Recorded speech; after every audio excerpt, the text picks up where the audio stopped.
नमस्कार। आलीदेखि थालीसम्म, गोठदेखि ओरसम्म आवाज विहीनको आवाज यो हो कृषि टेलिभिजन। हामीसँग 24 घण्टा तपाईको साथमा।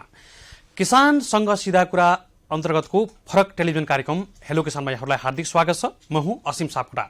आज पनि विविध सामग्रीहरूको साथमा यहाँहरूमा उपस्थित भइसकेका छौँ। करिब 50 मिनटसम्म यहाँहरूको साथमा रहन्छौँ। यहाँहरूका समस्या, जिज्ञासा, अन्यल र गुनासाहरूलाई पनि सँगसँगै उठान गर्दै सम्बन्धित विज्ञ र सम्बन्धित निकायबाट समाधान खोज्ने प्रयासमा पनि हामी जुट्ने गर्दछौँ। हामीले कृषि क्षेत्र अन्तर्गतका हरेक विषयहरूलाई उत्तिकै महत्त्व दिने गरेका छौँ। कृषि, पशुपालन, वातावरणसँग, कृषि वनसँग सम्बन्धित विधाहरू र कृषिसँग नजिकिएका कृषि पर्यटनसँग सम्बन्धित विधाहरूलाई पनि हामीले उत्तिकै महत्त्व दिने गरेका छौँ र हामीले त्यो क्षेत्रमा प्रवेश गरिसके पछाडि त्यसका सारसञ्क्षेप कुराहरू, सम्भावित समस्याहरू र त्यसको समाधान पनि विज्ञ मार्फत खोज्ने प्रयासमा चाहिँ हामी जुट्ने गर्दछौँ। र कहिलेकाहीँ नेपालमा सम्भावना भएका पथहरूलाई चाहिँ खोज्ने क्रममा पनि हामी रहनेछौँ।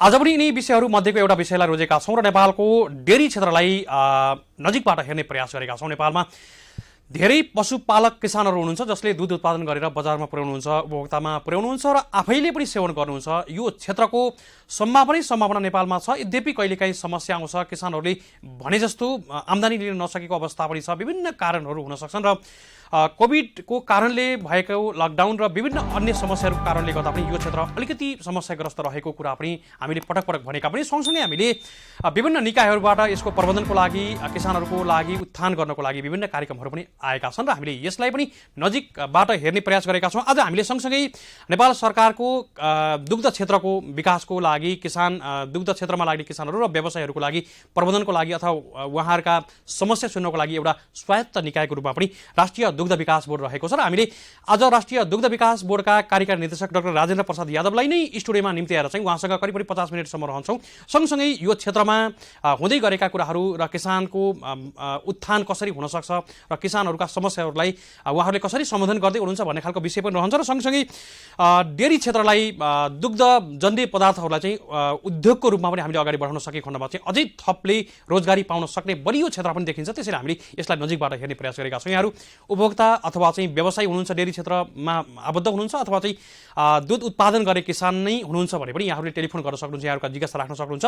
01943222 01943222 सिधा टेलिफोन गरी सहभागी हुन सक्नुहुन्छ। हामीले केही समय पछाडि यहाँहरूका टेलिफोन कल पनि लिन्छौँ र हाम्रा अतिथि अर्थात् दुग्ध विकास बोर्ड, राष्ट्रिय दुग्ध विकास बोर्डका कार्यकारी निर्देशक डाक्टर राजेन्द्र प्रसाद यादवज्यूलाई हामी स्वागत गर्नुभन्दा अगाडि दुग्ध क्षेत्रको सम्भावना सँगसँगै व्यवसायहरूका केही समस्या पनि रहेका छन् र यो विषयमा जानकारीमूलक रिपोर्ट हामीले नेपाल डेयरी एसोसिएसनका महासचिव प्रहलाद दाहालको सहयोगमा एउटा रिपोर्ट तयार पारेका छौँ। यो रिपोर्ट सुन्छौँ। रिपोर्टभन्दा पछाडि हाम्रा विषयवस्तु रहनेछन्। हामीसँगै रहनुहोला। दूध एउटा पोषक तत्वयुक्त सेतो तरल पदार्थ हो जुन प्रति स्तनधारी प्राणीहरूको स्तन ग्रन्थीहरूले उत्पादन गर्छ। दूध अन्य प्रकारका खाना पचाउन सक्नु अघि शिशुहरूको लागि पोषणको प्राथमिक स्रोत पनि हो। नवजात शिशुहरू दूधमा निर्भर हुने गर्छ। सुरुको दूधमा कोलोस्ट्रम हुन्छ जसले आमाको एन्टिबडीहरू आफ्ना शिशुलाई दिन्छ, जसले धेरै रोगहरूको जोखिम कम गर्न सक्छ। यसमा प्रोटिन र ल्याक्टोज सहित अन्य धेरै पोषक तत्वहरू समावेश हुन्छ। हामीले नेपाल डेयरी एसोसिएसनका महासचिव प्रहलाद दाहालको आलेखबाट यो रिपोर्ट यसरी तयार पारेका छौँ। नेपालमा दुग्ध व्यवसाय ठूलो रोजगारी सिर्जना गर्ने एउटा उपयुक्त क्षेत्र मानिएको छ। यो क्षेत्रले रोजगारीलाई मात्रै होइन बरु भोकमरी र कुपोषणको अवस्था अन्त्य गर्न समेत सहयोग पुर्याउँछ। डेयरी क्षेत्र जसले ग्रामीण अर्थतन्त्र र शहरी अर्थतन्त्र बीचमा पुलको काम गर्छ। अहिले देशमा दैनिक औसत 62 लाख दुध लिटर उत्पादन हुने गर्छ। यसमध्ये आधा अर्थात् 31 लाख लिटर दुध बजारमा बिक्री हुने गरेको छ। बजारमा बिक्री हुने उक्त दुध मध्ये करिब 10.5 लाख लिटर दुध औपचारिक क्षेत्रका डेरी उद्योगहरूले खपत गर्ने र बाँकी कृषकहरूले आफै बजारमा बिक्री गर्ने गरेको पाइएको छ। यदि हुँदाहुँदै पनि अहिलेको अवस्थामा हामीले बजारको 80% माग मात्रै धान्न सकेका छौँ। दुध उत्पादन कम हुने समयमा त यो हामीले अझै ठूलो माग धान्न सकिरहेका छैनौँ। त्यसैले अहिलेको अवस्थामा हेर्ने भने यसले दशौं हजारलाई रोजगार दिन सक्ने, स्वरोजगारी सिर्जना गर्न सक्ने अनुमान गर्न सकिन्छ। यस बाहेक दुग्ध पदार्थको उपभोग गर्ने शैली बदल्ने र यसबाट बन्ने बायो प्रोडक्टहरू उपयुक्त ढङ्गबाट बनाउने हो भने योभन्दा बढी ठूलो रोजगारको क्षेत्र बन्न सक्छ दुग्ध क्षेत्र। हामीले अहिलेसम्म पनि दुग्ध पदार्थबाट नयाँ परिकार बनाउन र विविधीकरण गर्न सकिरहेका छैनौँ। दुग्ध पदार्थबाट बन्ने वार्षिक अरबौं मूल्य चकलेटहरू अहिले पनि विदेशबाट आउँछन्। विभिन्न पेय पदार्थ, इनर्जी ड्रिङ्क्स, जुस लगायत पनि विदेशबाट आउने गरेका छन्। यी पेय पदार्थको सट्टामा दुधबाट बन्ने परिकार प्रयोग गर्ने हो भने यसले यो क्षेत्रको ठूलो खपत बढाउँछ, जसले गर्दा थप रोजगारीका अवसरहरू सिर्जना गर्न सकिन्छ। कोरोना महामारी सँगै शहरी भेगमा रहेको ठूलो जनसङ्ख्या बिस्तारै ग्रामीण र अर्ध शहरी क्षेत्रमा फैलिएर जाने सम्भावना देखिन्छ। यसले गर्दा डेरी क्षेत्रको बजार बजार पनि काठमाडौँ वा मुख्य शहरमा मात्र नभएर अन्य ठाउँमा पनि ठूलो सम्भावना देखिएको छ। यस्तो अवस्थामा डेरी उद्योगहरूको संरचनागत सुधार गरेर यही संरचनामा केही थप रोजगारीको अवसर खोज्न सक्नुपर्ने अवस्था देखिन्छ। डेरी उद्योग विकासको लागि अहिलेको प्रणालीमा भने सुधार गर्नुपर्छ। राष्ट्रिय स्तरमा सञ्चालित उद्योगहरूले डेरी क्षेत्रमा नयाँ अनुसन्धान र विकास गर्ने, नयाँ इनोभेटिभ उत्पादन गर्नेतर्फ अघि बढ्नुपर्छ। यी उद्योगहरूले परम्परागत परिकार बनाउने र दैनिक रूपमा वितरण गर्ने प्रणालीलाई हटाउनुपर्छ र देशव्यापी रूपमा दुग्ध पदार्थको खपत बढाउने, माग र आपूर्तिमा सन्तुलित गर्ने लगायतका काममा ध्यान दिनुपर्छ। जस्तै दुग्ध उत्पादन गर्ने समयमा पाउडर बनाउने, चकलेट लगायतका अन्य परिकारहरू बनाउने लगायतका काम ती उद्योगले गर्न सक्छन्, जसलाई राष्ट्रिय स्तरमै बिक्री वितरण गर्न सकिन्छ। दुध उत्पादन नहुने र ग्रामीण क्षेत्रमा समेत धेरै अवधिसम्म उपभोग गर्न सकिने यस्ता उत्पादकहरू पठाएर उपभोग बढाउन सकिन्छ। अहिले यस्तो दूध, दही, घिउ, मही, पनिर, बटर लगायतका चीजहरू वितरण गर्ने प्रणालीलाई प्रादेशिक वा स्थानीय स्तरका उद्योगहरूलाई छोडिदिनुपर्छ। यसरी उत्पादन हुने दुधको खपत बढाउन सरकारी कार्यालय र विद्यालय स्तरको क्यान्टिन तथा सेना प्रहरी र अन्य सभा समूहमा समेत विदेशी ड्रिङ्क्सहरू प्रतिबन्ध हटाउने र बटर, मही जस्ता उत्पादनहरू अनिवार्य प्रयोग गराउने जस्ता कुरा अगाडि बढाउनुपर्छ। विश्व स्वास्थ्य संगठनले एउटा व्यक्तिले कम्तीमा 92 लिटर दूध उपभोग गर्नुपर्छ भनेको अवस्थामा यो पनि अनिवार्य छ। यसो गरियो भने थप माग सिर्जना गर्न सक्छ र फलस्वरूप यसबाट पाइने रोजगार पनि थपिन सक्छ। सरकारले डेरी उद्योग प्रबन्धनकर्ता राष्ट्रिय, प्रादेशिक र स्थानीय तहमा विभाजन गरेर यसै अनुरूप विभाजन गरेर सहुलियत र अनुदानका कार्यक्रमहरू चलाउनुपर्छ। राष्ट्रिय स्तरका उद्योगलाई आधुनिक प्रविधि मैत्री बनाउने व्यवस्था गर्नुपर्छ। यी उद्योगमा थोरै कामदार प्रयोग हुने भए पनि धेरै भन्दा धेरै किसानको दूध किन्न सक्ने व्यवस्था गर्नुपर्छ। प्रादेशिक स्तरका उद्योगले प्रविधि र मानव संसाधन दुवैलाई प्रयोग गरेर काम अगाडि बढाउनुपर्छ। स्थानीय स्तरका उद्योगहरू स्वरोजगारमुखी बन्नुपर्छ। स्थानीय तहका उद्योगले राष्ट्रिय तथा प्रादेशिक स्तरका उद्योगले उत्पादन गर्ने गरेको पदार्थको बिक्री एजेन्टको रूपमा काम पनि गर्न सक्छन्। यसो हुन सक्यो भने यो क्षेत्रमा माग र आपूर्तिको सन्तुलन पनि मिल्छ। दूध बिक्री नभएर खेर जाने अवस्था कहिले पनि आउँदैन। उत्पादन भएका सबै दूधहरू बिक्री गर्ने अवस्था बन्यो भने यो क्षेत्रमा थप रोजगारको आकर्षण बढ्न सक्छ। यस्तै ठूलो स्केलमा दूध उत्पादन गर्ने फार्महरूको विकास गर्न सहयोग पनि गर्छ। लागत पनि सस्तो हुन्छ। भोलिका दिनमा यसले हाम्रा उत्पादनहरू विदेशमा निर्यात गर्न सक्ने अवस्था पनि आउन सक्छ। अहिले नेपालबाट चौरी गाईको छुर्पी विदेशमा निर्यात हुने गरेको छ। त्यस्ता निर्यातलाई थप प्रबन्धन पनि गर्न सकिन्छ। डेरी उद्योग बहुआयामिक क्षेत्र हो। यो क्षेत्र आफैमा धेरै क्षेत्रसँग अन्तर्सम्बन्धित भएकाले पनि यो क्षेत्रले धेरै क्षेत्रलाई सहयोग गर्छ। पशुपालनमा विस्तार हुँदै जाँदा कृषि क्षेत्रबाट उत्पादन हुने दाना उद्योगहरू पनि पठाउँदै जान्छन्। यसबाट पशुपालन बाहेकका अन्य कृषकहरूलाई पनि प्रत्यक्ष अप्रत्यक्ष रूपमा फाइदा त मिल्ने भयो। यस्तै यो क्षेत्रको प्रबन्धन हुँदा अन्य पशुजन्य उत्पादनहरू प्रबन्धन गर्न पनि यस्तै सहयोग गर्छ। नयाँ अनुसन्धान र विकास अघि बढ्दै जाने हो भने भोलिका दिनमा पनि नस्ल भएका गाई भैँसी विदेशमा बिक्री गरी प्रशस्त विदेशी मुद्रा आर्जन गर्न सक्ने पनि बलियो आधार देखिन्छ। अहिले बजारको समस्या बाहेक व्यवसाय गर्न खोज्नेलाई उचित तालिमको अभाव, बैंकिङ कर्जा र सरकारी अनुदान प्राप्त असहजता, नीतिगत झन्झट, उद्योग चलाउनका लागि लगाएको समस्या, गुणस्तर सुधारमा पनि राज्यको सहयोग आवश्यक पर्ने देखिन्छ। त्यसो त सरकार जस्तै डेरी उद्योग पनि आफैमा स्रोत होइन। सरकार बलियो हुँदा देश बलियो भने जस्तै डेरी क्षेत्र बलियो र प्रतिस्पर्धात्मक बन्दै जाँदा कृषि क्षेत्रदेखि उद्योग, व्यापार र सेवामूलक क्षेत्र पनि विस्तार हुँदै जान्छ। उत्पादक र उपभोक्ता बीचको वितरण प्रणाली जबसम्म राम्रो बन्दैन तबसम्म न त उत्पादकले राहत पाउँछ न त उपभोक्ताले नै। त्यसैले सरकारले सर्वप्रथम यो क्षेत्रलाई सुधार गर्ने दिशामा पनि अघि बढ्नुपर्छ। भारतीय उद्योगलाई अनुमति दिने, पाउडर दूध आयात खुल्ला गर्ने लगायतका सरकारको अस्थिर नीतिका कारणले यो क्षेत्रमा ढुक्क भएर व्यवसाय गर्ने वातावरण नबनेको व्यवसायहरूको गुनासो छ। यसलाई पनि सुधार्नुपर्छ। बजेटको सम्मुखमा रहेको सरकारले यी विषयलाई मनन गर्नेछ भन्ने अपेक्षा पनि हाम्रो छ। नेपाल डेरी एसोसिएसनका महासचिव प्रहलाद दाहालको आलेखबाट तयार पारेको असीम सापकोटाको यो रिपोर्ट।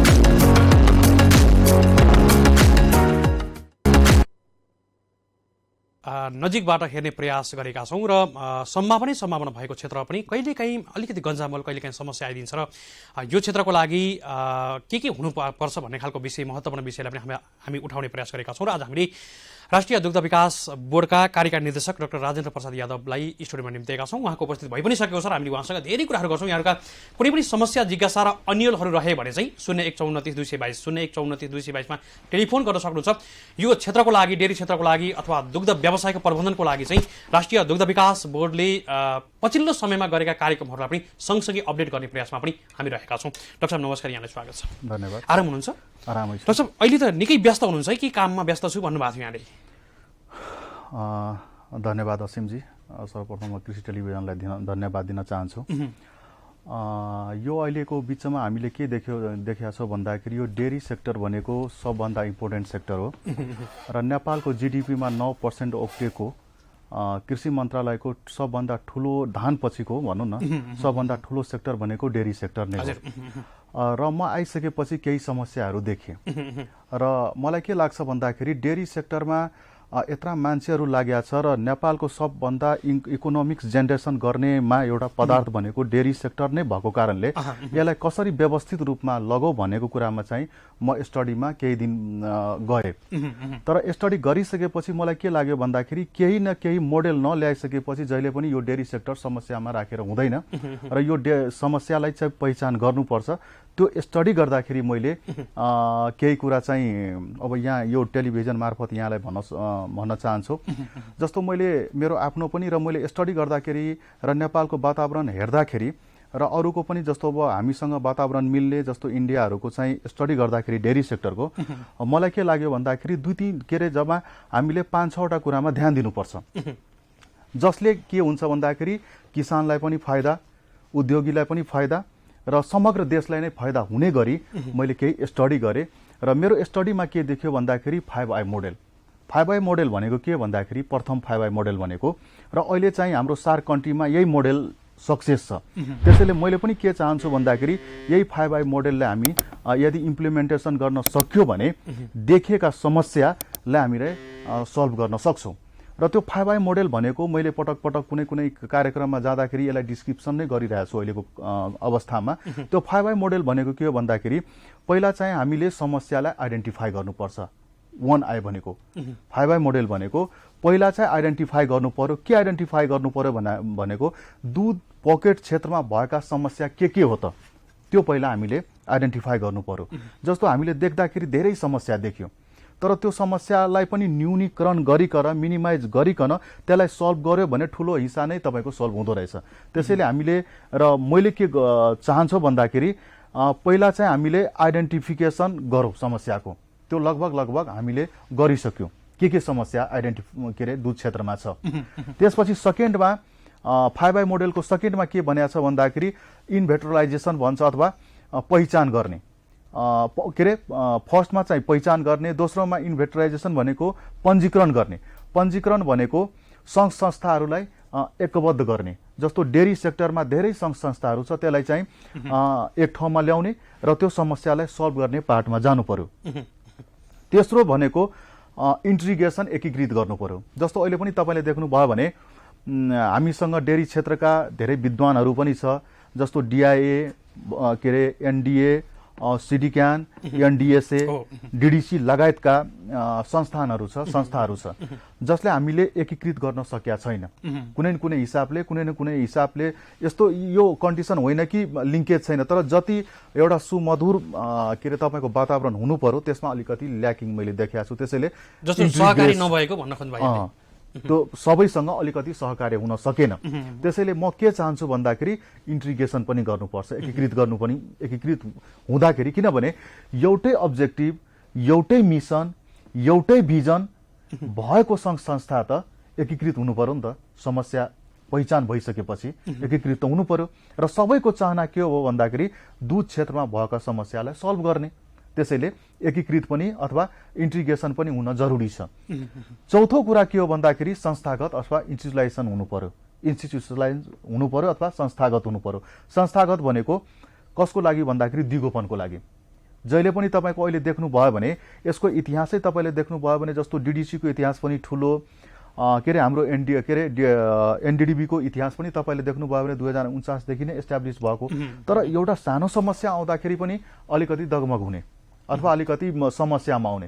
त्यसैले यस्ता कुराहरूलाई के गर्नु पर्यो दुध क्षेत्रकोलाई चाहिँ दिगोपनको निम्ति एकीकृत भएर संस्थागत गर्नु पर्यो। अनि लास्टमा 5I को चाहिँ 5I मोडेलको लास्टमा चाहिँ कुन क्षेत्रमा समस्या पहिचान भइकन कुन सेक्टरमा पैसा लगानी गर्नु पर्यो अथवा लगानी गर्नु पर्यो त्यसलाई पनि त हामी लग्नु पर्यो नि त। त्यो संस्थागत हिसाबले गयो भने डेरी क्षेत्रमा चाहिँ कम समयमा हामीले राम्रो उपलब्धि गर्न सक्छौँ र गर्छौँ पनि। यो विषयमा लागिराख्नु भएको छ। जस्तो डाक्टर साहब यहाँले भनिराख्नु भएको छ सुरुवातमा चाहिँ समस्याहरूको पहिचान नै भन्नुभएको छ, पहिचान गरिसके भन्नुभएको छ। पहिचान गर्दै गर्दा समस्याहरू चाहिँ के कस्ता रहेछन् यहाँले नजिकबाट हेर्दै गर्दा चाहिँ? जस्तो अहिले हामीले पहिचान गर्दाखेरि मलाई के लाग्यो भन्दाखेरि सबभन्दा पहिला अहिले एउटा रिपोर्ट हेर्नुभयो भने 23 लाख मेट्रिक टन चाहिँ अहिलेको लेटेस्ट डाटा हामीले हेऱ्यौँ भने 23 लाख मेट्रिक टन चाहिँ दुधको उत्पादन हुन्छ हाम्रो नेपालमा। त्यसको फर्मल सेक्टरमा हेर्नुभयो भने 17% चाहिँ फर्मल सेक्टरमा छ, 33% चाहिँ इन्फर्मल सेक्टरमा छ र ट्रेडिसनलमा जस्तो गाउँघरमा खाने अथवा ट्रेडिसनल सेक्टरमा चाहिँ 50% छ। यसको सबभन्दा ठुलो के हो भन्दाखेरि समस्या के भन्दाखेरि इन्फर्मल मार्केट र तपाईँको ट्रेडिसनल मार्केटलाई हामीले के गर्नु पर्यो भने होला फर्मल सेक्टरमा लाग्नु पर्यो। जब फर्मल सेक्टरमा आउँछ त्यसपछि व्यवसाय पनि उद्योगी पनि किसान पनि लाभान्वित हुन सक्छ। त्यसैले एक नम्बरको समस्या भनेको फर्मल सेक्टरमा ल्याउनको लागि चाहिँ यो समस्या देखेँ मैले। दोस्रो समस्या के देखेँ भन्दाखेरि जस्तो दुध उत्पादनको लागि चाहिँ लागत मूल्य चाहिँ बढी हुने भयो। त्यसैले लागत मूल्यलाई कसरी मिनिमाइज गर्न सक्छ, मिनिमाइज गर्नु पर्यो। त्यसले के हुन्छ भन्दाखेरि दुध उत्पादनमा पनि मद्दत पुगेको हुन्छ र मान्छेले दुध सेक्टरमा भनौँ न डेरी सेक्टरमा म्याक्सिमम किसानहरू जान सक्छ। एउटा त्यो हो। तेस्रो कुरा मैले के देखेँ भने बजार चाहिँ भएन, जति बजार हामीले लिनु पर्ने हो त्यो चाहिँ बजार हुन सकेन। त्यसैले बजारीकरणमा पनि हामीले जानुपर्ने हो। त्यसको लागि हामीले के गर्नु पर्यो भन्दाखेरि प्रोडक्ट डाइभर्सिफिकेसनमा जानु पर्यो। यस्ता समस्याहरू र अर्को कुरा के हो भन्दाखेरि यो डेरी सेक्टर अरू सेक्टरभन्दा किन सफल हुन सक्छ भन्दाखेरि WHO वर्ल्ड हेल्थ अर्गनाइजेसनले के भनेको छ भन्दाखेरि दुध भनेको एउटा कम्प्लिट फुड हो, पोषकयुक्त पदार्थ हो, जसले बच्चाले पनि खाने हुन्छ, वयस्कले पनि खाने हुन्छ र वृद्धाले पनि खाने कुरा हुन्छ। एउटा पार्ट हो। दोस्रो पार्ट के हो भन्दाखेरि एउटा व्यक्तिले कम्तीमा वर्षभरिमा 91 लिटर चाहिँ खानु नै पर्ने हुन्छ। यो कम्प्लिट फुड भइसकेपछि एउटा शरीरलाई चाहिने कुरा चाहिँ।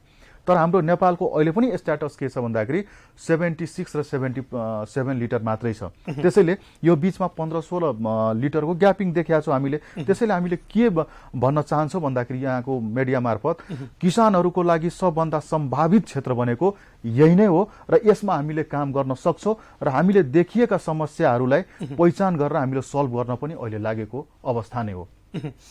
डाक्टर जस्तो यहाँसँग कोभिडको बीचमा पनि हामीले लकडाउनकै बीचमा हामीले कुरा पनि गरेका थियौँ। जस्तो अलिकति समस्याहरू धेरै किसानहरूबाट समस्या आएका थिए, व्यवसायबाट पनि समस्या आएका थिए र यसको समाधान पनि गर्दैछौँ भनेर भन्नुभएको थियो। यसको अलिकति अपडेट गरिदिनुहोस् न। अब हामीले लकडाउनको कन्डिसनमा के देख्यो भन्दाखेरि जस्तो हामीले अहिले भर्खरै हामीले डिस्कस गर्दाखेरि के देख्यो भन्दाखेरि फर्मल सेक्टरमा आउनु भनेको 17% हो। अहिले रिपोर्टमा हेर्दाखेरि प्रहलादजीले भनेकै अनुसार नै हाम्रो फर्मल सेक्टरमा लगभग 10 लाख लिटर चाहिँ आउने अवस्था छ। अब त्यसमा के देख्यो भन्दाखेरि कोभिड पहिलाको र कोभिड आइसकेपछि 30%ले त्यसमा फर्मल सेक्टरमा झनै कमी देखियो। हेर्नु 30% चाहिँ कमी देखिएको अवस्था र 44% भनौँ न 40 देखि 45% सम्मको बीचको चाहिँ बिक्री वितरणमा समस्या पर्यो।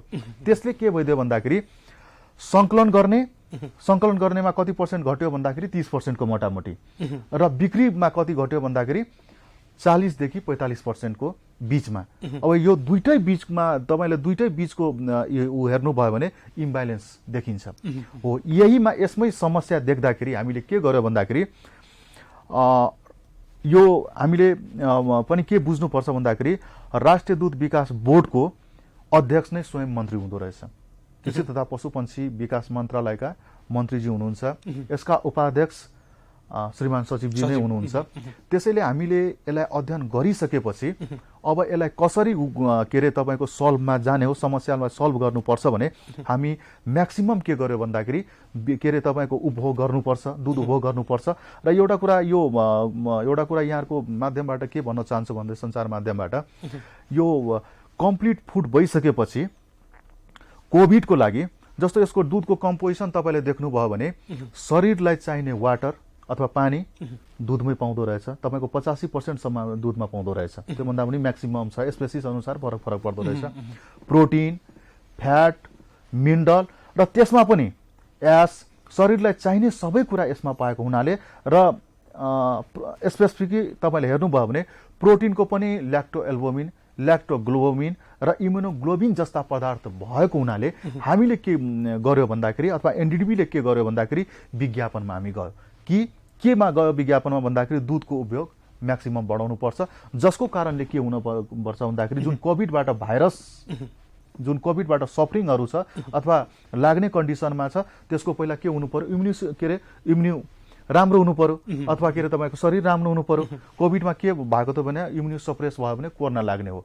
त्यसैले इम्युनिटीलाई चाहिँ इम्युनिटी डेभलप गर्नको लागि सबभन्दा राम्रो पदार्थ भनेको के हो भन्दाखेरि दुध नै हो। त्यसैले हामी केमा गयो भन्दाखेरि विज्ञापन गर्यो र विज्ञापन मार्फतले मलाई लाग्छ हामीले इन्टरभ्यू दिँदाखेरि हामीले बुझाउँदाखेरि म्याक्सिमम हाम्रो बिक्री वितरण पनि भएको छ। अर्को कुरा के भइदियो भन्दाखेरि जस्तो मैले भनेको 30% त फेरि पनि तपाईँको हामीसँग त थियो, 30%ले हामी के गर्यो भन्दाखेरि कन्भर्सनमा चाहिँ लगेका छौँ। जस्तो दुधबाट एसएमपी कन्भर्सनमा राखेर अहिलेको अवस्था देख्दाखेरि त्यति राम्रो के अरे नराम्रो अवस्था छैन, नराम्रो अवस्था जुन तपाईँको पहिला कोभिडको थियो नि एउटा नराम्रो स्थिति थियो नि त्यो अहिले चाहिँ छैन। अहिलेको अवस्था हेर्नुभयो भने एउटा फर्मलीमा जानुपर्ने, उपभोक्ताले खानुपर्ने र हामीले पनि के गरेका छौँ भन्दाखेरि प्रत्येक प्रदेशहरूमा अहिले ट्रेनिङ चलाइरहेको छु। जस्तो अहिले पनि हाम्रो ढल्केभरमा छ, त्योभन्दा पहिला हाम्रो जिरीमा थियो, त्योभन्दा पहिला हाम्रो नेपालगञ्जमा धनगढीमा छ र यही दुधलाई विविधीकरण कसरी गर्ने, दुधलाई चाहिँ के अरे तपाईँको खाने दुध खाइसकेपछि यसको एडभान्टेज के हुनसक्छ, डाइभर्सिफिकेसनको कुरा छ, लागत मूल्यको कुराहरू छ, यस्ता कुराहरूमा हामी चाहिँ लागेका छौँ। र मलाई लाग्छ अब डेरी सेक्टरमा लागेका मान्छेहरूलाई धेरै दिन चाहिँ के अरे नराम्रो समस्या लिएर यहाँहरूको माझमा आउनुपर्छ जस्तो मलाई लाग्दैन, तर केही न केही टाइम अझै पनि लाग्ने अवस्था छ। जस्तो यसलाई हामी न्यूनीकरण गर्छौँ। जस्तो डाक्टर साहब दुध उत्पादन हेर्ने भने चाहिँ परापूर्व कालदेखि नै भएको मानिन्छ र एउटा व्यावसायिक इतिहास र पछिल्लो समयमा चाहिँ उपभोगको मात्रा पनि बढेको अवस्था पनि पाउँछौँ र व्यावसायिक रूपमा अहिले कसरी बढेको पाउनुहुन्छ? व्यावसायिक रूपमा आजको अवस्थालाई कसरी आकलन गर्नुहुन्छ यहाँले? त्यही त जस्तो अब यसमै एउटा कुरा के हामीले बुझ्नु पर्यो भन्दाखेरि जस्तो मान्छेले हेर्दाखेरि के हेर्दो रहेछ भन्दाखेरि अरू देशको तुलनामा हाम्रो देशमा त्यति राम्रो छैन भन्ने एउटा कन्सेप्ट हो। तर यसो तपाईँले के अरे तपाईँले हेर्नुभयो भने रिसर्च हेर्नुभयो भने बङ्गलादेशको हेर्नु, श्रीलङ्काको हेर्नु, इभन इन्डियाको हेर्नु तपाईँले, यिनीहरूभन्दा हाम्रो डेरी सेक्टरको चाहिँ नेपालमा धेरै राम्रो छ। जस्तो एक्जाम्पलको लागि तपाईँलाई भन्छु, बङ्गलादेशको हेर्नुभयो भने 3 देखि 6% फर्मल सेक्टरमा छ, हाम्रो 70% अहिले पनि छ। श्रीलङ्कामा हेर्नुभयो भने त्यहीको सेरोफेरोमा छ, हाम्रो चाहिँ 70% छ। इन्डियामा तपाईँले हेर्नुभयो भने 14% को हाराहारीमा छ, हाम्रो 17%मा छ। त्यसैले हाम्रो दुध सेक्टर जुन जिडिपीमा राम्रो कन्ट्रिब्युसन गरेछ 9%, त्यो भनेको राम्रै स्थितिमा छ। त्यसलाई हामीले के गर्नु पर्यो भन्दाखेरि यसलाई चाहिँ व्यवसाय रूपमा पाल्नको निम्ति हामीले 2-4वटा कुरामा ध्यान दिनुपर्छ। अहिलेको निम्ति पहिला के बुझ्नु पर्यो भन्दाखेरि 1 नम्बरमा चाहिँ लागत कम कसरी गर्ने, त्यो किसानको पनि पहुँच हुनु पर्यो र किसानले पनि यो कुरा बुझ्नु पर्यो। उत्पादन लागत घटाउने गुणस्तरीय पनि हुनु पर्यो, गुणस्तरीय चाहिँ हुनुपर्ने एउटा पार्ट। दोस्रो पार्ट के हो भन्दाखेरि जस्तो उन्नत जातको चाहिँ हामीले राख्नु पर्यो, गाई बस्तुहरू जस्तो एआई गरेकोहरू राख्नु पर्यो। तेस्रो कुरा चाहिँ अहिले जुन के अरे हाम्रो मन्त्रालयबाट दिने, विभागबाट दिने र एनडिडिबीबाट पनि हामी दिन्छौँ, एनएलआइसिबाट पनि दिन्छौँ, त्योसँग कोल्याबोरेसन हुनु पर्यो जनताहरूसँग अथवा किसानहरू चाहिँ त्योसँग कोल्याबोरेसन हुनु पर्यो। जस्तो धेरै अहिले पनि एनएलआइसिपीले चाहिँ खोल्या छ के अरे किसानहरूको लागि चाहिँ, उद्योगीको लागि चाहिँ, त्योबाट चाहिँ एउटा लिङ्केज हुनु पर्यो। यस्ता कुराहरूमा लिङ्केज हुँदाखेरि के हुन्छ भन्दाखेरि जनता पनि के अरे जनता किसान सबै लाभान्वित हुन्छ। त्यसपछि के हुन्छ भन्दाखेरि एउटा व्यावसायिक रूपमा जानको लागि प्रोत्साहन पनि हुन्छ र यो कुराहरूबाट किसान चाहिँ लाभान्वित हुनुपर्छ जस्तो मलाई लाग्छ। जस्तो डाक्टर साहब अहिले सेवनको हिसाबले त मात्रा बढेकै छ, कोभिडमा पनि बढेको छ भनेर यहाँले भनिराख्नु भएको छ र दुग्ध सेवन दीर्घ जीवन भन्ने खालको नारालाई पनि धेरै उपभोक्ताले अंगीकार गरेर अगाडि पनि बढ्नु भएको छ। यद्यपि कहिलेकाहीँ बजारमा चाहिँ मैले दुग्धजन्य पदार्थहरू सेवन चाहिँ गरेको छु, तर कहिलेकाहीँ अलिकति अखाद्य चिज मिसिएको अन्य कारणले गर्दा चाहिँ अलिकति उपभोक्ताहरूमा अन्यल पनि आउँछ। बेला बेला चाहिँ यस्ता खालका इस्युजहरू चाहिँ आइरहेको छ नि, खास कारण चाहिँ के रहेछ यो? अब यसमा यस्तो छ, मैले अघि नै भनेको जस्तो फर्मल सेक्टर, इन्फर्मल सेक्टर र ट्रेडिसनल फर्म छ हाम्रो। मैले 3वटा सेक्टर भने। जुन हाम्रो फर्मल सेक्टरमा आइरहेछ त्यो फर्मल सेक्टरमा अखाद्य हुने कुरा छैन। किन भन्दाखेरि त्यो जुन फर्मल जुन प्याकेजिङ हुन्छ, पास्चराइज हुन्छ, जुन प्याकेजिङ हुन्छ र प्याकेजिङ गरेको कुरा यदि खानुभयो भने त्यसमा अखाद्य पदार्थहरू हुँदैन। किन भन्दाखेरि एउटा त नियमन गर्ने संस्था डिएफटिपिसी छ, यसले पनि सबैको रेगुलर चेक गरे आउँछ। त्यसपछि हामी पनि के गर्छौँ भन्दाखेरि राष्ट्रिय दुध विकास बोर्डले पनि क्रस चेकिङ गर्दैछ। अहिले हामी क्रस चेकिङ गर्दैछु गुणस्तरीयको लागि। त्यसैले मलाई अहिलेको टाइममा यस्तो लाग्दैन कि त्यो दुध पदार्थमा अखाद्य पदार्थहरू छ भनेर, त्यस्तो छैन। तर यहाँले भनेको कुरा पनि कुनै न कुनै रूपमा किन सत्य हुन सक्छ भन्दाखेरि जुन इन्फर्मल सेक्टरमा छ, जस्तो तपाईँले धेरै मान्छेहरूको चाहना के हुन्छ भन्दाखेरि तपाईँको टुप्पीवाला हुन्छ अथवा के भन्छौँ तपाईँको प्लास्टिकमा दुध लिएर जान्छौँ नि, हो त्यसको तपाईँको हाम्रो त्यति चेक जाँच त भएको कन्डिसन छैन, अवस्था छैन, हो त्यसमा चाहिँ अखाद्य पदार्थ हुन सक्छ, हुन सक्ने सम्भावना हुन सक्छ। तर जुन तपाईँको प्याकेजिङ गरेको, प्याकेजिङ भनेको पास्चराइज गरेर एउटा तपाईँको टेम्परेचर मेन्टेन गरेर हुन्छ, त्यस्तो कुरामा अखाद्य पदार्थ चाहिँ हुँदैन। यसका लागि हामी एकदम सजग छौँ। तर मैले यहाँको कार्यक्रमबाट के भन्न चाहन्छु भन्दाखेरि, र त्यसको पनि के अरे तपाईँको जुन इन्फर्मली छ नि, अथवा हामीले भन्छौँ नि यो के अरे तपाईँको प्लास्टिकको दुध, यसलाई पनि हामीले अहिले चाहिँ नियमनको निम्ति बेला बेलामा क्रस चेकिङ चाहिँ गरे आउँछौँ। र मलाई लाग्छ केही दिनपछि यो पनि सुधारको क्रममा आउँछ। र हामीले अहिले खाँदाखेरि त्यही प्याकेज गरेको यदि दुध खानुभयो भने अखाद्य जस्तो मलाई चाहिँ लाग्दैन त्यस्तो। डाक्टर साहब, एकदमै महत्त्वपूर्ण विषय यहाँले भनिराख्नु भएको छ। यो ढुक्क हुने वातावरण त उपभोक्तालाई हुनै पनि पर्छ, ठिक छ, यो कुरा यहाँले ढुक्क बनाउनु भएको छ। र यहाँलाई पनि आग्रह गरेका छौँ, यहाँहरूका समस्या जिज्ञासा र अन्यलहरू छन् भने चाहिँ 0164 222 0164 222 टेलिफोन गर्न सक्नुहुन्छ। यहाँहरू दुग्ध क्षेत्रमा लाग्दै हुनुहुन्छ, व्यवसायी रूपमा दुग्ध क्षेत्रको जुन उद्योगको रूपमा लाग्दै हुनुहुन्छ, अथवा यहाँहरूका कुनै पनि जिज्ञासा रह्यो भने चाहिँ 0164 222 सिधा टेलिफोन गरी सहभागी हुन सक्नुहुन्छ।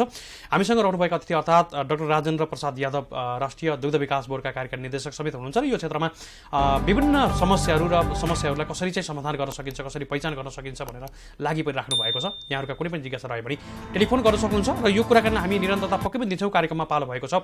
छोटो विश्रामभन्दा पछाडि खण्डमा पुनः आउँछौँ, हामीसँगै रहनुहोला। हजुर, कार्यक्रममा पुनः स्वागत छ। हामी यति बेला कार्यक्रम हेलो किसानमा रहेका छौँ। कृषि टेलिभिजनको राष्ट्रिय च्यानल मार्फत हामी लाइभमा प्रत्यक्ष प्रसारण मार्फत देशैभरि एकैसाथ रहेका छौँ भने यति बेला हामीलाई कृषि टेलिभिजन HD मार्फत पनि एकैसाथ हेर्दै हुनुहुन्छ अनि सुन्दै पनि हुनुहुन्छ। कार्यक्रम हेलो किसानको दोस्रो खण्डमा आइसकेका छौँ। असीम सापकोटाले यहाँहरूलाई साथ दिइराखेको छु र आज हामीसँग राष्ट्रिय दुग्ध विकास बोर्डका कार्यकारी निर्देशक डाक्टर राजेन्द्र प्रसाद यादव हुनुहुन्छ। हामी उहाँसँग विभिन्न विषयहरूमा छलफल गरिरहेका छौँ। नेपालमा समग्र डेरी क्षेत्रको अवस्थालाई माथि उकास्नको लागि चाहिँ हामी सबैले के गर्नुपर्छ भन्ने खालको सन्देश पनि यहाँहरूलाई प्रभाव गरिरहेका छौँ। सँगसँगै दुध सेवनलाई चाहिँ उपभोक्ताहरूले प्रयोग गर्दै गर्दा ध्यान दिनुपर्ने कुराहरू चाहिँ एउटा भयो नै, र दुधको सेवन चाहिँ अझै बढाउँ भन्ने खालको सन्देश पनि यहाँहरूलाई प्रभाव गरिरहेका छौँ। यहाँहरूका पनि कुनै पनि समस्या जिज्ञासा रह्यो भने चाहिँ 0164 222 सिधा टेलिफोन गरी सहभागी हुन सक्नुहुन्छ। हामीसँग रहनुभएका अतिथि अर्थात् डाक्टर राजेन्द्र प्रसाद यादवसँग सिधा कुराकानी गर्न पाउनुहुन्छ। यो अवसर पनि हामीले जुटाइदिएका छौँ। हामी केही समय पछाडि टेलिफोन कल पनि लिन्छौँ। डाक्टर पुनः स्वागत छ यहाँलाई। हामी एउटा टेलिफोन कल लिइहाल्छौँ। कोही मित्र हुनुहुन्छ? हजुर नमस्कार, यहाँलाई स्वागत छ। नमस्कार, म नीलकण्ठ मिश्र। नीलकण्ठ मिश्रज्यू टोखाबाट है? टोखाबाट हुनुहुन्छ है? हजुर, टोखाबाट। अनि डाक्टर साहबलाई नि नमस्कार, आजको प्रमुख अतिथिलाई नमस्ते। नमस्ते यहाँलाई पनि नीलकण्ठजी। यहाँको जिज्ञासा के छ नीलकण्ठजी, भन्नुहोस् त। होइन हजुर खुसी लाग्यो। आफू बुढो हुन्जेली पिएचडी गर्न सकेन। हजुर त सानो उमेरदेखि पिएचडी गरेर आउनुभयो, त्यहाँबाट नि दुध विकास बोर्डको अध्यक्ष हुनुभएछ। निर्देशक हो, कार्यकारी निर्देशक हुनुहुन्छ। अध्यक्ष त मन्त्रीजी हुनुहुन्छ। ए मन्त्रीजी हुनुहुन्छ। मन्त्रीज्यू नि फेरि साह्रै सजिलो मन्त्रीजी हुनुहुन्छ। भूमि सुधार त्यत्रो भवसागर ठाउँमा बसेर आउनु भएको। एउटा किता कारमा 2-2.5 लाख आदान नपुग्ने मन्त्रीज्यू त्यहाँ आउनु भएको छ। महँगो होला। यहाँको अब जिज्ञासातिर लागौँ न मिश्रज्यू। अब जिज्ञासा चाहिँ हजुर एउटा किसानको छोरो होइन होला, अथवा त्यो तेरो यादव भनेपछि त गाईमै गनिन्छ। गाई पाल्ने नै यादव भन्छन् मलाई भन्दाखेरि चाहिँ गाई पाल्ने भने यादव भएर।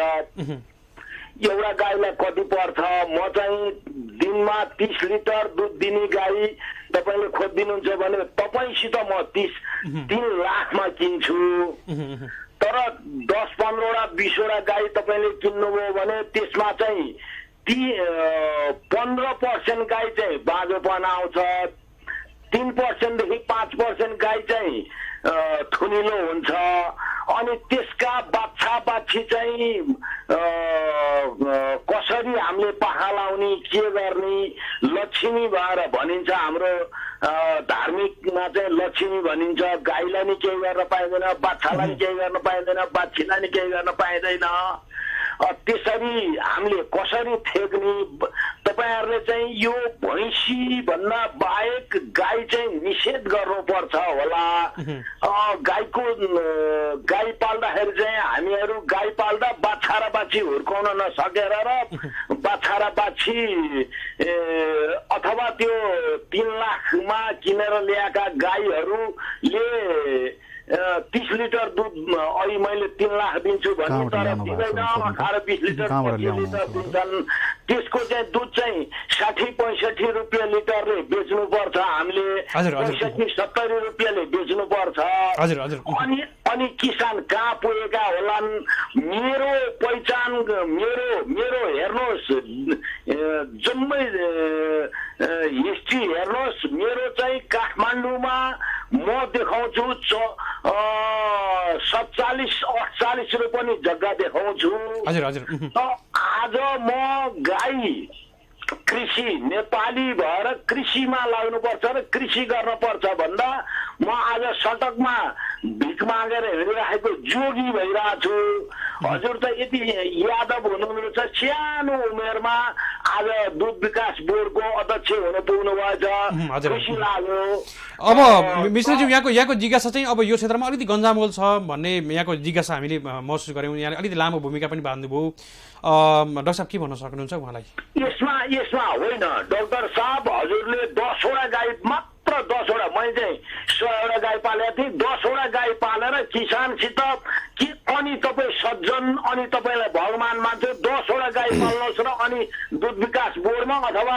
कुनै पनि कृषिको डाक्टर हुनुहोस् त्यति हो धन्यवाद डाक्टर साहब म के भन्नुपर्छ भन्नुहोस् म सुन्छु डाक्टर साहब हुन्छ यहाँलाई बिदा गर्छौँ सायद उहाँले एउटा भूमिका पनि बाँध्नु भएको छ उहाँ चाहिँ अलिकति भूमिकाको हिसाबले पनि बाँध्नुभयो उहाँले चाहिँ टोखामा व्यवसायिक रूपमा ठुलो गाईको संख्या धेरै संख्या भएको फार्म पनि थियो र उहाँले सायद अहिले फार्म चाहिँ सायद बेचिसक्नु भएको छ डाक्टर साहब उहाँलाई चाहिँ हामी के भन्न सक्छौँ केही भूमिका चाहिँ आएको छ उहाँले केही यो क्षेत्रका केही समस्या पनि राख्नु भएको छ धन्यवाद उहाँलाई दिन चाहन्छौँ सर्वप्रथम त म के भन्न चाहन्छु भन्दाखेरि राष्ट्रिय दूध विकास बोर्डको चाहिँ अध्यक्ष मन्त्रीजी हुनुहुन्छ यहाँलाई पनि निवेदन यहाँ कार्यकारी निर्देशक हुनुहुन्छ उपाध्यक्ष चाहिँ सचिवजी हुनुहुन्छ म सचिवको रूपमा काम गर्दैछु र म उहाँलाई के एउटा आश्वासन दिन चाहन्छु भन्दाखेरि म यादव वंशको र म किसान परिवारको एकदम किसान परिवारबाटै आएको मान्छे हो यो कुरा चाहिँ यहाँहरूले पनि बुझ्नुपर्छ हामी त्यसमा पनि हामी गोपाल वंश हो गाई पाल्ने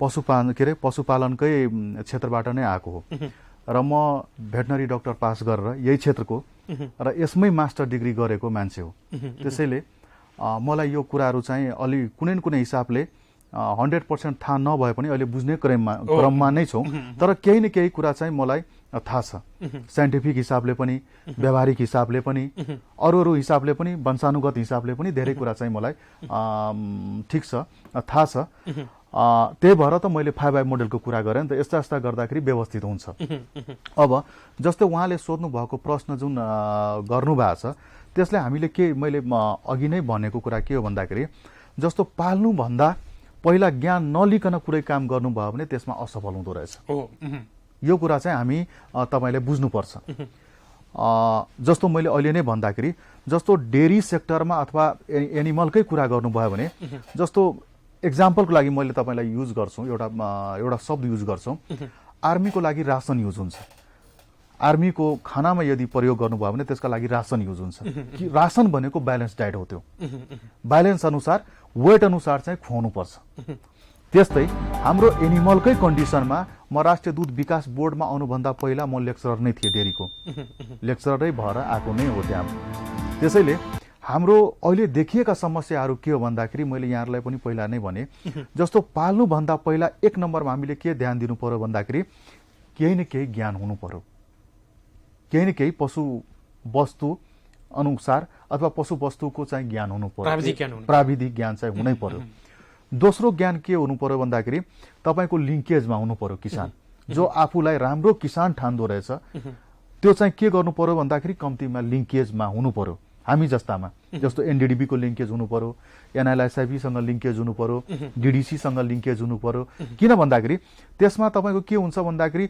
यो नठान्नु होला कि संकलन मात्रै हुन्छ त्यहाँ त विज्ञहरू पनि हुन्छ त डेरीका विज्ञहरू एनिमलका विज्ञहरू डाक्टरहरू पनि छ त्यसले त्यो प्राविधिकको ज्ञान अनुसार हामीले काम गर्न सक्यो भने चाहिँ धेरै असफल हुन सक्दैन एउटा पार्ट दोस्रो पार्ट मैले पटक पटक यो उसमा भन्दै गरेको नै विषय हो हाम्रो अहिले किन तपाईको व्यवसायहरू अलिकति घाटामा लागेको छ भन्दाखेरि लागत मूल्य जस्तो हाम्रो एनिमललाई पनि के गर्नु पर्यो भन्दाखेरि साइन्टिफिक सिस्टममा जानु पर्यो अब वैज्ञानिक अवधारणामा जानु पर्यो जहिले पनि तपाईको पहिलाको ट्रेडिसनल हिसाबमा सरी यहाँलाई भन्न चाहन्छु मेरो केही वर्डहरू चाहिँ इंग्लिशमै धेरै युज भएको कारणले यहाँले बुझ्नुहुन्छ कि भनेर मैले गर्न खोजेको त्यसैले रासन युज गर्नु पर्यो रासन भनेको कस्तो भन्दाखेरि एनिमलको वेट अनुसार पनि हामीले खुवाउनु पर्ने अवस्था अब आयो त्यही भनेको साइन्टिफिक सिस्टम हो त्यसले के गर्छ भन्दाखेरि जस्तो मैले आर्मीकै प्रयोग गरे नि जस्तो 50 के रे तपाईको वेट यदि 50 छ भनेको 50 केजी छ भनेको चाहिँ आर्मीको त्यसको रासन डिफाइन हुन्छ के रे तपाईको फ्याट कति मिनरल कति कार्बोहाइड्रेट कति पल्स कति लगायतका कुराहरू त्यस्तै हाम्रो पनि एनिमलमा अब चाहिँ धेरै रूपमा ट्रेडिसनलकै हिसाबमा पाल्न खोज्नु भयो भने त्यस्तै उहाँहरू जस्तै केही न केही हिसाबमा चाहिँ के रे तपाईको समस्यामा पर्ने हो त्यसैले यो कुरामा पनि हामीले के गर्नु पर्यो भन्दाखेरि ध्यान दिनु पर्यो लागतमा के रे लागतको चाहिँ मूल्य कम गर्न चाहिँ ध्यान दिनु पर्यो त्यो पनि कसरी हुन्छ भन्दाखेरि उहाँहरू चाहिँ जब एउटा फर्मल सेक्टरमा आउँछ त्यसपछिको विषय पनि हुन सक्छ तेस्रो कुरा चाहिँ बेला बेलामा हाम्रो ट्रेनिङहरू राष्ट्रिय दूध विकास बोर्डले पनि ट्रेनिङ दिया हुन्छ एनएलएसआइपी को पनि ट्रेनिङ हुन्छ भनौँ न लाइभ स्टक इनोभेसन प्रोजेक्टहरूको पनि कुनै न कुनै हिसाबले डेरी सेक्टरमा काम गर्ने अवस्था छ त्यसपछि लाइभ स्टकको पनि अब विभाग छ त्यसले पनि ट्रेनिङ दिया हुन्छ यस्ता ट्रेनिङमा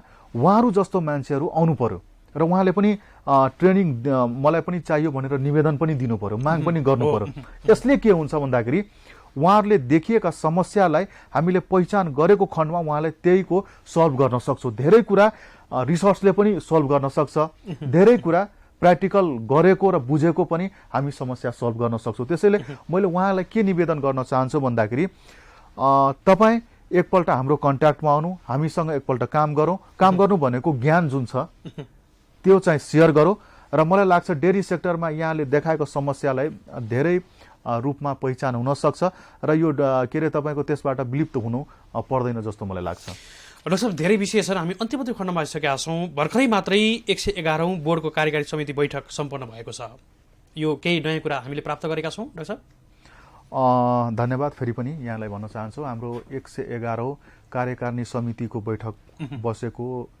15 गते हो 2077 11 को 15 गते एक हप्ता जति शनिबारको चाहिँ हाम्रो बैठक बस्यो त्यसमा हामीले विभिन्न एजेन्डा हाम्रो थियो त्यो एजेन्डामा चाहिँ कृषकको एजेन्डा उद्योगीको एजेन्डा यस्तै एजेन्डाहरू नै थियो त्यसमा हामीले धेरै अध्ययन गरेर नै हामीले एजेन्डाहरू लगाएका थियौँ त्यसमा मलाई लाग्छ दूध दूधको विषयको र दूधलाई कसरी व्यवस्थित गर्ने जुन एउटा होलिडे आउँछ त्यसलाई पनि कसरी व्यवस्थित गर्ने तेस्रो चाहिँ उद्योगीहरू चाहिँ डाक्टर साहब मैले रोकेँ हामी एउटा टेलिफोन कल लिगौँ त्योभन्दा पछाडि निष्कर्षमा यो कुराकानीलाई सकाउँला हजुर नमस्कार यहाँलाई स्वागत छ हेलो धादिङ गजुरीबाट यहाँको शुभ नाम मेरो रामहरि उप्रेती तपाईसँग कुरो पनि भइरहेको हो रामहरिजी हेर्दै हुनुहुन्छ हामीलाई हामीले हेरिरहेको सर यहाँको जिज्ञासा के छ आजको विषयमा मलाई त्यो समस्या त्यो गाई दुहुने मेसिन कहाँ पाउने हो र कसरी हुन्छ भनेर ठिक छ यो एउटा सानो जिज्ञासा राख्नु भएको छ गाई दुहुने मेसिन चाहिँ बजारमा प्रशस्तै पाउँछ काठमाडौँमा त प्रशस्तै छन् यहाँले डाक्टर साहबले केही भन्नुहुन्छ यो विषयमा उहाँलाई छ हामीसँग हामी भर्खरै अहिले एउटा के भन्न चाहन्छु भन्दा यहाँ मार्फतबाट राष्ट्रिय दूध विकास बोर्डले भर्खरै 1 महिना जति बोर्ड डाइरेक्टरी निकालेको छ अहिले हाम्रो किसानको पनि कलेक्सनको पनि र डेरीमा लागेका उद्योगीहरू भनेको तपाईको यो जस्तो सामानहरू राख्ने हुन्छ मेसिनरीहरूको पनि एउटा हामीले कलेक्सन फर्ममा राखिसकेका छौँ हामीसँग त्यो डाइरेक्टरी छ डायरी छ र त्रिपुरेश्वरमा पनि यसको मेसिनरीको छ। उहाँले भनेअनुसार हामीले टेलिफोन उपलब्ध गराएर त्यहाँबाट उहाँले लिन सक्नुहुन्छ। रामरीजी सुन्नुहोस् न, पछि एकपटक चाहिँ मलाई पनि सम्पर्क गर्न सक्नुहुन्छ। पछि एकचोटि मेरो नम्बर लिएर चाहिँ सम्पर्क गर्नु होला। हामी पक्कै पनि तपाईँलाई नम्बर उपलब्ध गराइदिन्छौँ है रामरीजी। अहिले यहाँलाई बिदा गर्छौँ है। रामरी उप्रेती हुनुहुन्थ्यो, गजुरीबाट हुनुहुन्थ्यो, उहाँको जिज्ञासा थियो, सानो जिज्ञासा थियो। हामीले यसलाई सोल्युसन खोज्ने प्रयासमा पनि रह्यौँ। डाक्टर साहब अन्तिम खण्डमा छौँ, यहाँले अगाडि भन्दै हुनुहुन्छ विभिन्न खालका एजेन्डाहरूमा छलफल भएर हामीले केही निष्कर्ष निकाल्यौँ भन्नुभएको छ यहाँले। धन्यवाद। फेरि पनि मैले यहाँहरूसँग के निवेदन गर्न खोजेँ भन्दाखेरि जस्तो मैले फर्स्ट नै भने फाइबर मोडेलको हामीले पहिचान गर्दाखेरि के देख्यो भन्दाखेरि र यो विशेष गरी यो 3वटा सरकार आइसकेपछि एउटा चाहिँ केन्द्रीय, त्यसपछि प्रदेश र एउटा स्थानीय सरकार आइसकेपछि मैले के देखेँ भन्दाखेरि मेरो अनुभवले र मेरो स्टडीले के देखायो भन्दाखेरि दुधको ढुवानीमा एउटा समस्या हामीले देख्यो। जस्तो एक प्रदेशदेखि अर्को प्रदेशमा जान आफ्नो आफ्नो ल हुँदो रहेछ फेरि होइन, र ढुवानी गर्दाखेरि सर्टेन टाइमभित्र सर्टेन के अरे प्लेसमा जानुपर्छ, ठाउँमा जानुपर्छ। त्यसका लागि हामीले समस्या देख्यौँ। त्यसपछि हामीले के गर्यो भन्दाखेरि विश्वमा कहीँ पनि नभएको कुरा यसलाई चाहिँ कसरी सल्भ गर्नुपर्छ भनेर हामीले छलफल गर्दाखेरि हामीले एउटा नयाँ कन्सेप्ट के लागि अहिले ल्याएको छु भन्दाखेरि ढुवानी गाडीमा चाहिँ लोगोको प्रयोग हुनु पर्यो। जस्तो हामीले हेर्दाखेरि के अरे 2076-2021मा मलाई लाग्छ 2021मा मन्त्री परिषदले दुध क्षेत्रलाई अति आवश्यक क्षेत्रमा घोषणा गरेछ। तर पनि ढुवानी गर्दाखेरि केही न केही समस्या देख्दाखेरि क्वालिटी पनि बिग्रिने, उपभोक्ताले खाने दुध पनि अब क्वालिटी नै बिग्रिसकेपछि उपभोक्ताले पनि त्यही क्वालिटीको खाने भएको हिसाबले त्यो पनि बिग्रिने कुरा हुने भयो र लास्टमा चाहिँ दुध कुनै कुनै ठाउँमा चाहिँ फाल्ने पनि अवस्था आयो। त्यसैको लागि चाहिँ हामीले के गर्दैछौँ भन्दाखेरि हामीले 111औं बैठक कार्यकारिणी समितिबाट हामीले के पास गर्यो भनेर हाम्रो अध्ययन गरिसकेपछि नेपालकै के अरे तपाईँको आर्ट्स प्रयोग गरेर नेपालकै अध्ययन अनुसार र मेरै नेतृत्वमा हामीले के गर्यो भन्दाखेरि अब अति आवश्यकमा राखिसकेपछि ढुवानी गाडीमा हामीले लोगोको प्रयोग गर्दैछौँ। केही दिनभित्र यो लोगो कार्यविधि के अरे लोगो चाहिँ पास भइसक्यो। 111औं बैठकबाट जुनमा चाहिँ हाम्रो सबै बोर्ड सदस्यज्यूहरू, माननीय मन्त्रीज्यू, सचिवज्यू लगायतका अरू पनि विशिष्ट व्यक्तिहरू हुनुहुन्थ्यो। लोगो चाहिँ पास भइसक्यो। यसको कार्यविधि पनि फाइनल हुने अवस्थामा हाम्रो मन्त्रालयमा छ र म केही दिनपछि मलाई लाग्छ यो लोगोलाई पनि हामी सामान्य प्रधानमन्त्रीज्यूको उसबाट के अरे हामी उद्घाटन गर्ने क्रममा हामी लागेका छौँ मलाई लाग्छ। र यो आइसकेपछि ढुवानी गर्नमा उद्योगीहरूलाई, किसानहरूलाई यसमा समस्या पर्दैन। र मैले कोभिडको टाइममा सबभन्दा धेरै समस्या देखेको समस्या भनेको एउटा ढुवानी देखेँ मैले। र त्यो ढुवानीको समस्या पहिचान गरिकन के अरे हाम्रै नियम टेकेर र नेपाल सरकारले के अरे 2076-2011मा प्रयोग गरेको मन्त्री परिषदबाट अति आवश्यकमा राखिसकेपछि यो नियम टेकेरै हामीले अब ढुवानी गाडीहरूमा लोगोको प्रयोग गरिसकेपछि मलाई लाग्छ ढुवानी गर्दाखेरि अब चाहिँ समस्या नआओ। लोगो चाहिँ कस्तो हुन्छ डाक्टर साहब? जस्तो नेपाल सरकारकै लोगो हुन्छ या नेपाल सरकारको भन्दा पनि बोर्ड पनि त नेपाल सरकारकै मातहतमा भएको कारणले स्वायत्त निकाय नै हो। र नेपाल सरकारको पनि जस्तो अब स्वायत्त निकाय हुँदै पनि बजेट भनेको नेपाल सरकारबाट नै आउँदो रहेछ। अर्को कुरा त्यसको के अरे अध्यक्ष नै मन्त्रीजी भइसकेपछि उपाध्यक्ष नै सचिव भएको कारणले यसलाई नेपाल सरकार सर नै हामीले मान्नुपर्छ। र यो चाहिँ पास भएको त कार्यकारिणी समितिबाट हो। त्यसैले ढुवानीमा एउटा कुरा फेरि पनि यहाँसँग के जोर गर्न खोज्यो भन्दाखेरि ढुवानी गर्दा समस्या आइसकेपछि धेरै मैले देखेँ। समस्या के देखेँ भन्दाखेरि जस्तो सर्टेन टेम्परेचर ढुवानी गर्दाखेरि सर्टेन टेम्परेचर हुन्छ त्यसको 5 देखि 6 डिग्री सेल्सियस राख्नुपर्छ त्यसमा के अरे ढुवानी गर्दाखेरि। त्यसपछि सर्टेन टाइमभित्र हामीले एक ठाउँबाट अर्को ठाउँमा राख्नुपर्छ। र यो कोभिडको टाइममा चाहिँ मैले समस्या देखिसकेपछि हाम्रो न्यू कन्सेप्ट एनडिडिबीको न्यू कन्सेप्ट भनेको लोगो हो। र यो लोगो मलाई लाग्छ अब 10 देखि 15 दिन भित्रमा चाहिँ हामी यसमा जान्छौँ, लन्च हुन्छ। र दोस्रो कुरा के हो भन्दाखेरि जस्तो राष्ट्रिय दूध नीतिमा आइसकेपछि यसमा पनि मेरो फोकस थियो। राष्ट्रिय दूध नीति 2064 हामीसँग थियो, तर समयअनुसार परिमार्जन नभएको खण्डमा हामीले अलिअलि समस्या पनि देखेका थियौँ। किनभने 64 र 77 फरक देखिया छ। फरक भन्दाखेरि केही धेरै ग्यापिङ देखिया छ। 64मा भएका किसानका समस्या र अहिलेका 77मा भएका किसानका समस्या, 64मा भएका उद्योगीका समस्या र 77मा भएका उद्योगीका समस्या, 64मा भएका दूध क्षेत्रका समस्या र 77मा भएका चाहिँ दूधका समस्या अलिअलि फरक छ। समयअनुसार फरक छ। त्यसैले माइसकेपछि मलाई के लाग्यो भन्दाखेरि यसलाई परिमार्जन गर्नुपर्छ। त्यसैले राष्ट्रिय दूध विकास नीति 2064 को परिमार्जन यो पनि अन्तिम अवस्थामा क्याबिनेटमा गइसकेको अवस्था हो र मलाई लाग्छ अब 3-4 दिनपछि आउने नै हो। त्यसपछि एउटा एनडीडीबी को पनि डाइरेक्सन हुन्छ। के डाइरेक्सन हुन्छ भन्दाखेरि जस्तो संकलनमा के गर्दाखेरि संकलनमा समस्या नआओस्।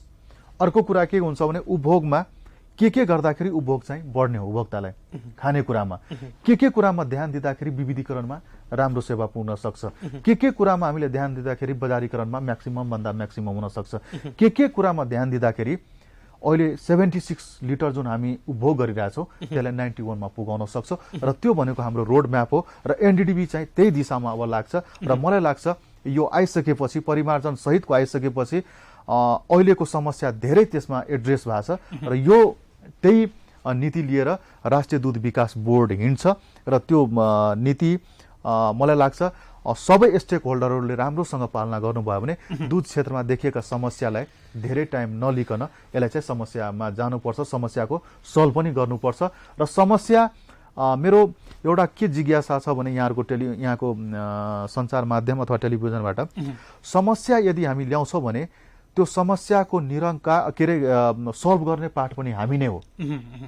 यदि समस्या हामीलाई भयो भने त्यसको समाधान अरू आएर गर्ने कुरा पनि हुँदैन।